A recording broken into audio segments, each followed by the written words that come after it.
उम्मीद करता हूँ आप सभी बहुत ही अच्छे होंगे और आप लोग लॉकडाउन में घरों में होंगे, सुरक्षित होंगे और पढ़ाई लिखाई कर रहे होंगे।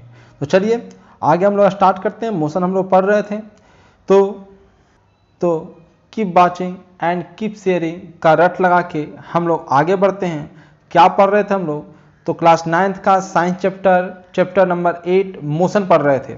मैं हूं अभिनंदन कुमार आज़ाद। मैंने अपना इंट्रोडक्शन पिछले क्लास में आप लोगों को, पिछले वीडियो में आप लोगों को दे चुका हूं। फिर हम लोग समय बर्बाद नहीं करते हैं।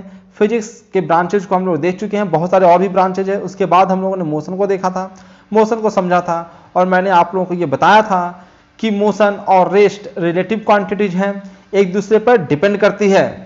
इस दुनिया में कोई भी एब्सोल्यूट रेस्ट में नहीं है। हर कोई हो सकता है आपके रिलेटिव जो चीज़ें रेस्ट में हो वो दूसरे के रिलेटिव मोशन में हो सकती है। तो इसी के साथ हम लोग आगे बढ़ते हैं। ये सब चीज़ें हम लोगों ने पिछले वीडियो में देख लिया था। इस वक्त हमें पढ़ना रेफरेंस पॉइंट ऑफ ऑरिजिन और ऑरिजिन। ठीक है, रेफरेंस पॉइंट क्या होता है? क्योंकि हम लोग जब तक रेफरेंस पॉइंट नहीं सेलेक्ट करेंगे तब तक हम किसी के पोजीशन के बारे में कुछ कह नहीं सकते। क्योंकि स्पेस में जैसे मैं आपका घर पूछ लूं तो आप नहीं बता सकते। ठीक है, अब ना आप लोगों ने सबका नाम रख रखा है कि हमारा फलाना गली में, फलाना मोहल्ला में, पर ऐसे नहीं बताया जा सकता। अगर मैं गली मोहल्ला का नाम नहीं जानता हूं तो कैसे बताओगे मुझे? ठीक है, तब तुम्हें एक रेफरेंस सेलेक्ट करना पड़ेगा कि जहां पे आप हैं उससे 10 किलोमीटर दूर आपने एक रेफरेंस सेलेक्ट किया जहां आप हैं। ठीक है, यही रेफरेंस चीजें हैं, ये रेफरेंस कोऑर्डिनेट है। इसको हम लोग पढ़ते हैं, समझते हैं। ठीक है, चलिए स्टार्ट करते हैं। ठीक है, ये सब थोड़ा बहुत डिस्टर्बेंस हो रहा है, कोई बात नहीं। ठीक है, क्या है हमारा रेफरेंस पॉइंट पढ़ना है, रेफरेंस पॉइंट और ओरिजिन। ठीक है, while describing motion we use reference point or origin with respect to which the motion of other bodies are observed। ठीक है, तो किसी मोशन को डिस्क्राइब करने के लिए हम एक रेफरेंस पॉइंट सेलेक्ट करते हैं। रेफरेंस मतलब आप समझते हो कि हम रेफर कर रहे हैं एक हम अपने अनुसार माना हुआ पॉइंट। ठीक है, रेफरेंस पॉइंट मतलब जिसके रेफरेंस में हम चीजों को मेजर करेंगे। ठीक है, तो एक रेफरेंस पॉइंट सेलेक्ट करते हैं जिसको हम ओरिजिन कह सकते हैं। रेफरेंस पॉइंट ओरिजिन हो ये जरूरी नहीं है, पर हम उसको जनरली ओरिजिन मान लेते हैं क्योंकि हमारा जो कोऑर्डिनेट सिस्टम होगा जिसका उसका ओरिजिन यानी कि जहां से जहां मेजरमेंट शुरू होगा वो हमारा रेफरेंस पॉइंट होगा। ठीक है, जैसे कि इन प्रीवियस एग्जांपल जो हमने पिछले क्लास में देखा था। ठीक है, a man at rest is used as reference point और ओरिजिन। ठीक है, एक मैन जो कि रेस्ट में है वो रेस्ट में किसी रेफरेंस पॉइंट के रिस्पेक्ट में वो रेस्ट में है। ठीक है, और समझेंगे हम लोग इस पॉइंट को। देखिए, we can use any object as reference point. हम किसी ऑब्जेक्ट को या किसी स्पेस के पॉइंट को रेफरेंस पॉइंट एज्यूम कर सकते हैं। फॉर एग्जाम्पल के लिए अ कार एट रेस्ट और in motion can be used as reference point. ठीक है, तो हमारा रेफरेंस पॉइंट जरूरी नहीं कि रेस्ट में रहे, हमारा रेफरेंस पॉइंट भी चलता हुआ हो सकता है। तो यहाँ पे मैंने एग्जाम्पल के थ्रू दिखा दिया कि एक कार जो रेस्ट में है या फिर एक कार जो मोशन में है, किसी को भी हम रेफरेंस पॉइंट मान सकते हैं। तो हमारा रेफरेंस पॉइंट चलता हुआ भी हो सकता है। जैसे कि तुम बैठे हो किसी ट्रेन में और तुम ऑब्जर्व कर रहे हो बाहर जो पेड़ है उसको। ठीक है, तो तुम खुद एक रेफरेंस है ना। अगर तुम ऑब्जर्वर हो, खुद ऑब्जर्व कर रहे हो, तो तुम अपने रिस्पेक्ट में ऑब्जर्व कर रहे हो, तो रेफरेंस पॉइंट तुमने खुद को मान रखा है। ठीक है, तो तुम चल रहे हो ना, तुम मोशन में हो। अगर देखे बाहर से, ग्राउंड के बाहर से देखे, ग्राउंड से देखा जाए आपको, ट्रेन में आप बैठे हो तो आप तो मोशन में हो ना, तो आप रेफरेंस पॉइंट भी मोशन में हो सकता है। ये भी एक बहुत ही कंफ्यूजिंग टर्म है। ठीक है, जिसको जैसे से हम लोग बड़ा होंगे, जैसे हमारी समझ बढ़ेगी वैसे से हम लोग इसको समझेंगे। नेक्स्ट पॉइंट है आपका, when you travel in a bus और train you can see the tree building and the poles moving back. ठीक है, जब आप ट्रेन में बैठते हो तो आपको नजर आता है, क्या नजर आता है कि ट्रेन हो गया, ट्रीज हो गया, बिल्डिंग हो गया, पोल्स हो गया, वो पीछे जा रहा है। ठीक है, to a tree you are moving forward and to you the trees are moving back। ठीक है, to a tree, एक ट्री के लिए अगर हम देखते हैं तो you are moving forward, आप आगे जा रहे हो, and to you the trees are moving back, इसलिए आपके लिए ट्रीज क्या होता है? पीछे जा रहा होता है।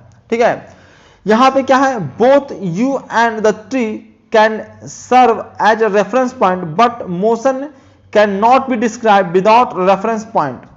ठीक है, तो हम लोग क्या कर सकते हैं कि भैया बोथ, आप या तो खुद को या फिर उस पेड़ को can serve as reference point, किसी एक को रेफरेंस पॉइंट आप मान सकते हो, ठीक है।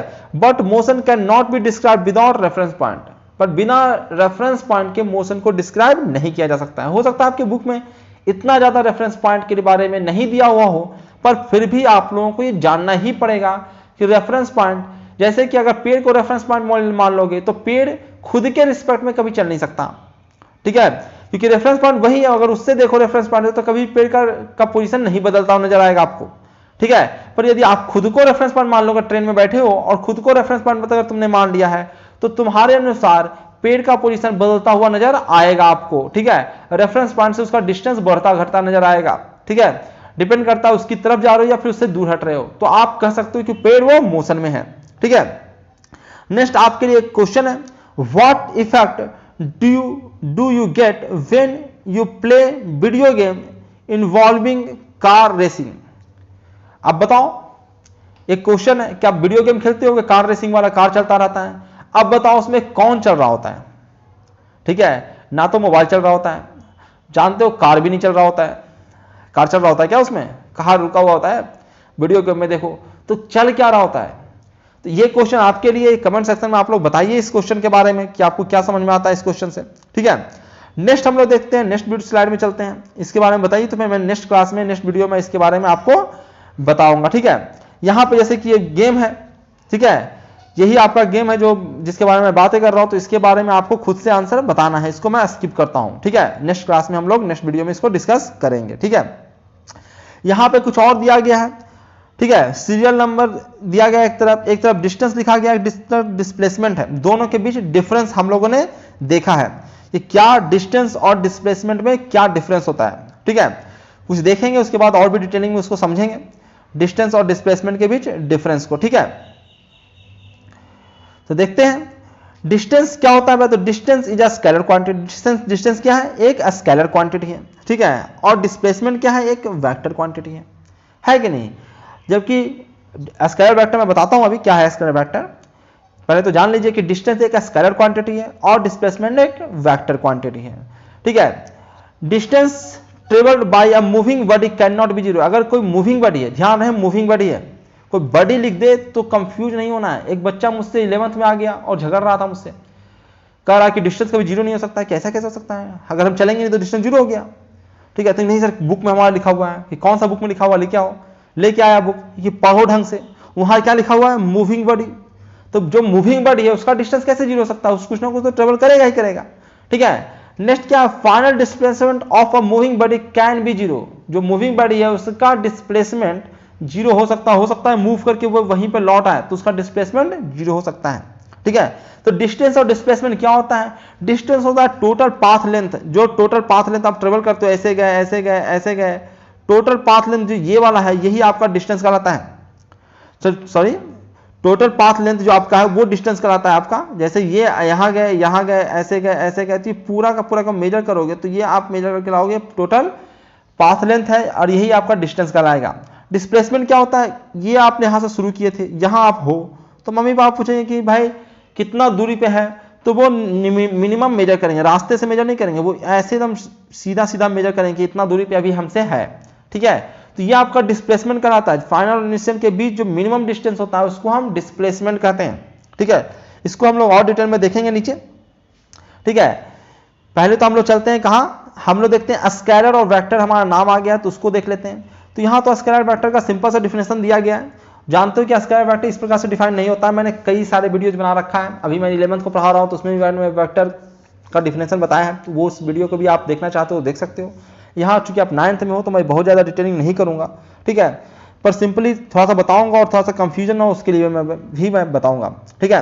जैसे स्केलर क्या है, scalar quantity is a physical quantity which has magnitude only, जिसके पास सिर्फ मैग्नीट्यूड हो, ठीक है। जैसे लेंथ, मास, टाइम, स्पीड, एनर्जी, ईटीसी, याद रखिएगा इसको, ये सब स्केलर क्वांटिटीज है। दूसरा वेक्टर क्या होता है भाई, तो vector quantity is a physical quantity which has both magnitude as well as direction, जिसके पास मैग्नीट्यूड और डायरेक्शन दोनों हो उसको हम क्या कहते हैं, वेक्टर कहते हैं। पर ध्यान रखिए यहां पर मैं थोड़ा सा ऐड करना चाहूंगा, सिग्निफिकेंट डायरेक्शन। सिग्निफिकेंट डायरेक्शन मतलब हम ये कहना चाहते हैं जिसका सिग्निफिकेंस हो, जिसका महत्व हो जिसके डायरेक्शन का। डायरेक्शन सिर्फ होना ना होना वेक्टर स्केलर होने की परिभाषा नहीं देता, ठीक है। आपको हर जगह यही मिलेगा, हर जगह यही पढ़ाया जाएगा, पर मैं थोड़ा सा इसको इंप्रूव करता हूं। मैं कहता हूं कि सिर्फ इससे काम नहीं चलता, सिर्फ स्केलर वेक्टर होना इससे काम नहीं चलता कि वो उसके पास डायरेक्शन है या नहीं है, उसके पास सिग्निफिकेंट डायरेक्शन होना चाहिए, यानी कि उसके डायरेक्शन का कोई सिग्निफिकेंस होना चाहिए, महत्व होना चाहिए, ठीक है। जैसे कि यहाँ पे वेक्टर में तो देख ही लिया आपके displacement, velocity, acceleration, momentum, force, ये सब क्या है? वेक्टर क्वांटिटी है। जो आप पढ़ोगे मैकेनिक्स में ये सभी क्या है? वेक्टर क्वांटिटी है। पर मैं इसके अलावा बहुत सारे ऐसे क्वांटिटीज, फिजिकल क्वांटिटीज मैं आप लोगों को बता दूंगा इसके पास डायरेक्शन है पर वह स्केलर क्वांटिटी है, ठीक है। जैसे करंट अगर आपने हल्का फुल्का अगर पढ़ा होगा तो देखा होगा कि उसका डायरेक्शन आप दिखाते हो प्लस से माइनस की तरफ, तो करंट के पास डायरेक्शन होता है पर वो स्केलर होता है, प्योर स्केलर क्वांटिटी है डायरेक्शन, ये करंट। इसी प्रकार से प्रेशर की बात करें, प्रेशर देखो डायरेक्शन में दिखा रहा हूं, वो सरफेस के परपेंडिकुलर होता है, बोला भी जाता है कि सरफेस के परपेंडिकुलर होता है ये प्रेशर, पर वो भी एक स्केलर क्वांटिटी है। तो मैंने दो चीजें आपको दिखा दिया। टाइम भी बोला जाता है, फ्यूचर, पास्ट, आगे पीछे, बहुत सारा टाइम बोला जाता है, पर टाइम भी क्या है? स्केलर है। तो बहुत सारे ऐसे वेक्टर, एक ऐसे फिजिकल क्वांटिटीज हैं जिसके पास डायरेक्शन तो होता है पर फिर भी वो स्केलर क्वांटिटीज होते हैं। तो उसको आप याद कर लीजिएगा, याद रखिएगा, ठीक है।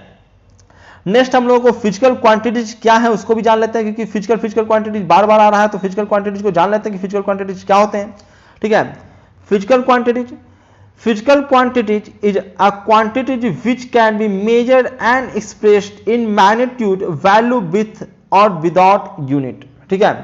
फिजिकल क्वांटिटीज क्या है? तो भैया फिजिकल क्वांटिटी सिर्फ हम उसी फिजिक्स में उसी क्वांटिटीज को पढ़ते हैं जिसका मेजरमेंट है। जैसे आपका हैप्पीनेस, ब्यूटीफुल, हैंडसम, इन सब का कोई मेजरमेंट नहीं है, इसलिए इसको हम फिजिकल क्वांटिटी नहीं कहते, ठीक है। लेंथ हो गया, मास हो गया, जिसका मेजरमेंट है, चाहे यूनिट के साथ हो या बिना यूनिट का हो, मेजरमेंट पॉसिबल है, तो उसे ऐसे जितने भी क्वांटिटीज हैं, ठीक है, जिसका मेजरमेंट पॉसिबल, इसको हम मेजर कर सकते हैं, चाहे हमने मेजरमेंट उसका बना रखा है, ठीक है। तो मेजरमेंट अगर बना रखा है तो भैया मेजर कर ही पाएंगे उसको, तभी मेजरमेंट हमने बनाया होगा, ठीक है। तो सारा फिजिकल क्वांटिटीज में आता है। यदि जिस दिन आपका हैप्पीनेस भी मेजर किया जाने लगा कि आप कितना खुश हो, कौन ज्यादा खुश है, कौन कम खुश है, अगर मेजर कर पाए हम लोग, ठीक है, उसको नंबर के साथ रिप्रेजेंट कर पाए, जिस दिन ऐसा हो गया उस दिन आपका हैप्पीनेस भी फिजिकल क्वांटिटीज बन जाएगा, ठीक है। तो अभी आपके फिजिकल क्वांटिटीज वही होते हैं जिसको हम मेजर करते हैं। तो सारे क्वांटिटी जो मेजर में आते हैं, चाहे वो यूनिट उसमें लगा हुआ हो या यूनिट ना लगा हुआ हो, वो फिजिकल क्वांटिटीज कहलाते हैं। जैसे आपका length can be measured and expressed as 5 metre, ठीक है, लेंथ को आप मेजर कर सकते हैं, ठीक है, 5 मीटर में। Relative density can be measured and expressed as 0.8। Relative density आप लोग पढ़ोगे, रिलेटिव डेंसिटी में होता है पानी की डेंसिटी के रिस्पेक्ट में कितना ज्यादा डेंसिटी है, ठीक है। तो रिलेटिव डेंसिटी किसी का अगर 0.8 लिखा हुआ है तो देखो इसमें यूनिट नहीं लिखा हुआ है, यूनिट है क्या? बिना यूनिट का है, तो बिना यूनिट का भी आपका फिजिकल क्वांटिटी होता है, तो ये बिना यूनिट वाला फिजिकल क्वांटिटी है, ठीक है। तो इस प्रकार से हम रिलेटिव डेंसिटी को भी मेजर करते हैं, ठीक है। तो वो भी एक फिजिकल क्वांटिटी है, उसको हम डेटा के साथ दिखा रहे हैं, न्यूमेरिकल वैल्यू है उसका, ठीक है। तो इतने समझ में आ ही रहा होगा आपको धीरे धीरे कि फिजिक्स में नंबर्स का खेल है ये, ठीक है, और मैथ भी यही है, ठीक है। जिसके पास नंबर होगा, जिसके से एसोसिएट एक नंबर हम दे सकते हैं, उसी वही फिजिकल क्वांटिटीज होगा, ठीक है। तो ऑब्वियस ही बात है, फिजिकल क्वांटिटी सिर्फ वही हो सकता है जिसका कोई मेजरमेंट है, ठीक है। तो ऑब्वियस बात है, मेजरमेंट है, उसका जोड़ घटाव करेंगे। मेंसुरेशन आप पढ़ते हो, मेजरमेंट उसमें भी करते हो। तो मैथमेटिक्स के बिना हमारा फिजिक्स नहीं चलेगा, ठीक है। एक्चुअली मैथमेटिक्स हमने इसलिए बनाया ही है ताकि फिजिक्स को पढ़ सकें। तो जो लोग सोचते हैं कि मैथमेटिक्स छोड़ देते हैं, फिजिक्स हम ले लेंगे, साइंस ले लेंगे, तो साइंस ऐसे नहीं चलता है साइंस, ठीक है। मैथ आपको रिक्वायरमेंट होती है, ठीक है। जैसे कुछ बच्चे 11th 12th में साइंस लेकर पढ़ते हैं, बायो ग्रुप ले लेते हैं, मैथ नहीं लेते हैं वो, ठीक है। तो उनको जो मैथ रहता है ना, वो फिजिक्स वाले टीचर को पढ़ाना होता है। तो फिजिक्स में हम लोग मैथ पढ़ाते हैं, जैसे अभी मैं फिजिक्स में पढ़ा रहा हूँ बेसिक मैथमेटिक्स फॉर फिजिक्स, ठीक है, 11th के बच्चों को, तो मुझे पढ़ाना पड़ता है, मुझे मजबूरी हो जाती है पढ़ाना। अगर आप मैथ पढ़ रहे हो तो बहुत अच्छी बात, पर नहीं पढ़ रहे हो तो फिजिक्स वाले टीचर को मैथ पढ़ाना ही पड़ता है। तो फिजिक्स पढ़ने के लिए आपको मैथमेटिक्स की रिक्वायरमेंट है, मैथमेटिक्स आपका सही रहेगा, फिजिक्स बेहतर समझ में आएगा। मैथमेटिक्स में वीक हो, फिजिक्स में दिक्कत आनी ही आनी है। चलिए इस वीडियो में इतना ही रखते हैं, नेक्स्ट वीडियो में हम लोग आगे की चीज़ें को देखेंगे। यदि आप लोगों ने चैनल को सब्सक्राइब नहीं किया तो मैं फिर से आपसे कह रहा हूँ, चैनल को सब्सक्राइब कर लीजिए, बेल आइकन को क्लिक कर लीजिए और वीडियो को लाइक भी कर दीजिए। बहुत ही मेहनत से वीडियो बनता है, ठीक है। अगर आप लोग सपोर्ट नहीं करोगे, आप लोगों तक पहुंचाओगे नहीं, लोग देखेंगे नहीं, तो मैं आगे इसको कंटिन्यू नहीं करूंगा। और ये मैं बार बार बता रहा हूं आप लोगों को, ठीक है। तो सेकंड वीडियो है इसका, थर्ड वीडियो भी जल्द ही आएगा, आज कल में आ जाएगा। चलिए बहुत बहुत धन्यवाद आप लोगों का, इस वीडियो में इतना ही था। Thank you very much.